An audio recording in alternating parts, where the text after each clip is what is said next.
येवला शहरातील अनेक भागांमध्ये काही भागात गढूळ पाणी पुरवठा होत असल्याच्या तक्रारी नागरिकांकडून करण्यात येत आहेत। या पार्श्वभूमीवर भारतीय जनता पक्ष व शिवसेनेच्या पदाधिकाऱ्यांनी शहराला पाणीपुरवठा करणाऱ्या जलशुद्धीकरण केंद्राला भेट देत तेथील परिस्थितीची पाहणी केली। या भेटीदरम्यान पदाधिकाऱ्यांकडून जलशुद्धीकरण केंद्रातील पाहणी, शुद्धीकरण प्रक्रिया, यंत्रसामग्रीची स्थिती तसेच पाणी पुरवठ्याची कार्यपद्धती याबाबत संबंधित अधिकाऱ्यांकडून माहिती घेतली।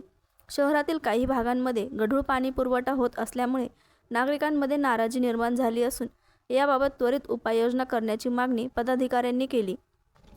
यावेळी शिवसेनेचे गटनेते गणेश शिंदे, शिवसेनेचे जिल्हा उपप्रमुख अमोल शिंदे, शहराध्यक्ष विशाल परदेसी, भाजपचे समीर समदडिया यांच्यासह भाजपा व शिवसेना पदाधिकारी उपस्थित होते। त्यावेळी आम्ही पूर्ण पाणी दौरा केला। त्यावेळेस आम्हाला असं कुठलंही काही तक्रार आढळली नाही का ज्याद्वारे पाणी खराब आहे। पाणी स्वच्छ होण्यासाठी जे आलम वापरण्यात येतं ते बी योग्य प्रकारे आम्हाला दिसलं। अशी कुठलीही आम्हाला त्रुटी आढळली नाही। परंतु त्याच वेळेस पाणी तर गढूळ येत आहे गावातून।